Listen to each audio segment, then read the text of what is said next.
Alors bonjour, alors ici on voit à l'écran le scan 3D de la crypte de l'Oratoire Saint-Joseph. Je vais juste montrer ce qu'on a été capable de faire ici, tout simplement. Alors ici ça semble être une photo, mais dans les faits, bon évidemment je peux zoomer, je peux tout faire ça, mais surtout je peux tourner. On est vraiment devant une image en 3 dimensions. Alors, ça permet de pouvoir, tous les paramètres sont là. C'est un nuage de points, dans le fond, c'est des millions de petits points qui ont été captés pour pouvoir faire une représentation en 3 dimensions de ce qu'on voit. Alors, à ce moment-là, ce que ça nous permet de faire, très facilement, c'est qu'on peut prendre des mesures, on peut couper des sections, on peut aller voir à l'arrière. Vous voyez, c'est très drôle d'ailleurs, ce que j'ai remarqué, c'est que par le trou ici d'ouverture, on peut voir vraiment l'intérieur de là. Ça a été scanné jusqu'au haut, tout simplement.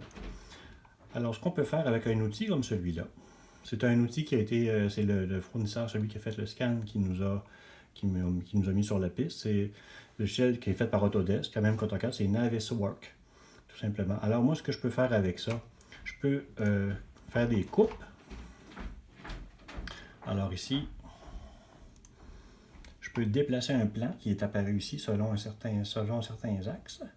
Alors, je vais me déplacer dans cet axe-là. Alors, j'élimine une partie qui ne m'est pas utile, puis qui peut-être m'empêche de travailler. Alors ensuite, je peux aussi faire des mesures. Alors, je vais prendre une mesure, tout simplement. Je vais aller,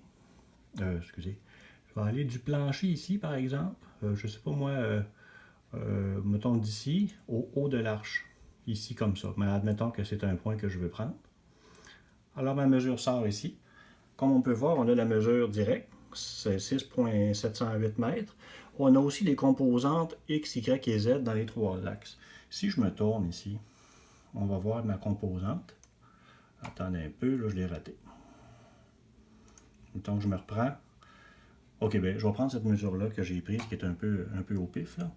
Alors, si à ce moment-là, je me replace pour tourner, vous allez comprendre le principe. C'est que ma dimension, elle est vraiment directe, mais je peux avoir ses composantes. Alors, je peux savoir ici de combien je me déplace dans cet axe-là et de combien je me déplace en hauteur, tout simplement. Alors, je peux vraiment mesurer au complet ce que c'est, que ce soit une mesure directe ou bien une composante de cette mesure-là. On voit ici ma ligne bleue qui constitue mon axe des Z et puis l'autre ligne qui constitue l'autre axe. Alors, c'est ça que ça donne. Alors, ça permet vraiment de se déplacer partout.